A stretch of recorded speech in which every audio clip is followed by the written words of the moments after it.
Good morning to everybody that's come all the way across town for an early breakfast. I'm so happy to be with all of you. There's so many distinguished people here. I want to thank, first of all, those individuals. We have Luis somewhere in the crowd and Greg Pete.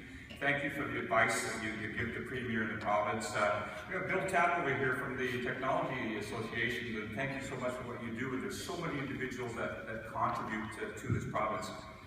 I'm the least distinguished of your speakers today. We're going to have Chris Hatfield later on, and I've introduced him before, and he's going to entertain you, and he's going to invigorate you, and how technology and jumping into the unknown come together. I want to thank the Board of Trade for bringing all of you together. This is so important with our corporation, BCIC, to give you more knowledge on what technology is, what the industry is, how big the industry is. And we had a mention before that there's a comment made that we realize there's 84,000 people working in the tech industry. A lot of my own colleagues didn't know that. And a lot of you don't know that, but it's just a huge, huge sector. We have a very strong and vibrant technology sector, and this places us very much in the lead in Canada. And in many ways, this is attributed to your innovation, your support, but also the support of this government in terms of the technology and this innovation industry. We heard mentioned 9,000, there's actually 9,010 established technology companies in British Columbia today, and that is indeed 84,000 jobs. And I have a simple job to take 84,000 jobs, to make it 100,000, to make it 120,000. That's my small role that I have to do. You know, we hear about forestry, you hear about mining, you hear about agriculture, you hear about LNG.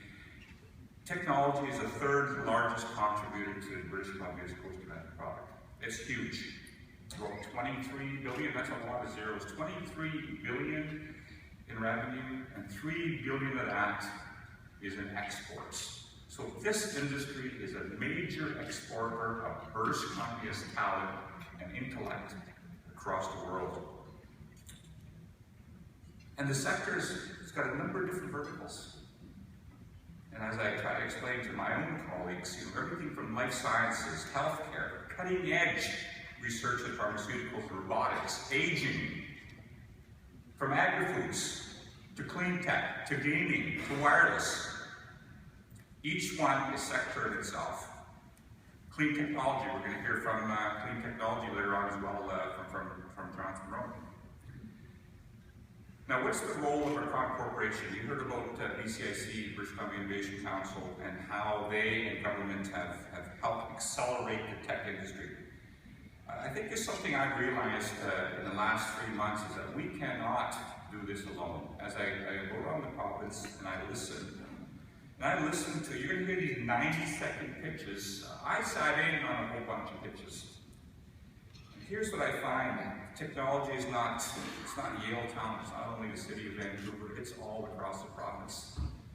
The next technology in gaming hardware, I think, is going to come from Coombs, a small town near Parksville. I think new gaming language is going to come from a small company in Nanaimo that I heard speaking yesterday. So it's all over town, it's in Kamloops. It's all over the province. I've heard that it's going to be from Kamloops, it's going to be from Kelowna, it's going to be from North Island, it's going to be from right here, it's going to be from northern BC, it's going to be from all over the place. Now, going back to BCIC, it's our corporation. It's a world-class destination. It builds accelerators, 13 different accelerators where you can take young new entrepreneurs, bring them in, build them up, sometimes give them strong advice, sometimes advice they may not want to hear, but build them a little bit stronger so they can pitch a little bit better. And through this one small program, almost 1,000 jobs created, almost $80 million in investment just from this small Crown corporation. You have others like, we have Wavefront in the room here somewhere, we got James in the room here. Wavefront, 122 companies created, 4,500 jobs created by bringing in technology companies in the wireless space, giving some space to them, mentoring them, challenging them, building them up. And it's almost like a mother in a nest, is then pushing them out of the nest and say, okay, there's the world, you're ready, and you're ready to go now. In British Columbia, we are examining what jobs are here now, what jobs are coming forward. They're fulsome analysis all across industry. Who's retiring? In what field are they retiring? What growth are there? What new projects are coming? And technology is one of those top 8 industries in British Columbia that we're examining. This success has not been overnight, and I've heard many a time that companies are overnight successes, but overnight successes after 10 years of failing. I've heard that from my deputy a number of times. Overnight success after 10 years of failing. But I hear that over and over again. So I'm listening across the province, and I know every one of those verticals in the tech industry have it figured out. They know exactly how to fix it. So you're all to AA personalities. Each one of you know exactly what government needs to do to fix it.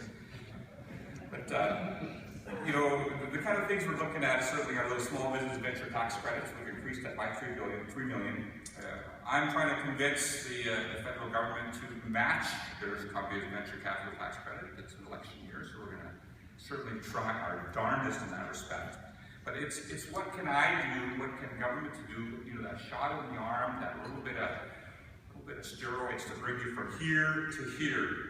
And I see that's my goal. But what allowed this industry to flourish? Is it that we have spring in February while the rest of Canada is all bundled up with scarves and gloves? Is it the West Coast? Is it lifestyle? Is it our proximity to the Asia Pacific? Is it our proximity to our markets just southwest of Washington State, Oregon, California? I think it's a combination of all those factors. And this is the place to invest in.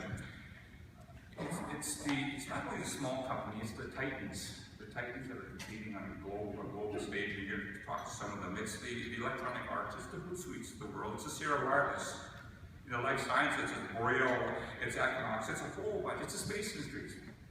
It's MDA. You're going to hear from Commander Hatfield later on. And MDA is Canada's leading space agency. It developed Canadarm and Canadarm1 and 2, and Commander Hatfield's going to talk about that. The technology it's developing in terms of satellites, this is right here in British Columbia, right here in Richmond. It's you, it's us. I'm going to work really hard, I'm going to listen really hard, I want to hear your views. I know some of you got it all figured out. Once I hear that, I want to take it to government, roll it around, see what rises to the top. We're redeveloping our tech strategy this year. And that tech strategy can be developed as a result of conversations that I have with you. It's going to be the result of the pitches I hear from these young people. It's going to be the result of the advice that I hear from our mentors in our advisory councils and from experts in the industry. And it's from that we're going to take this tech industry, folks, from a world-level tech industry at 84,000 jobs to even a higher plateau. And that's my commitment as minister, is to take this to even a higher plateau with your support. So thank you, ladies and gentlemen, very much.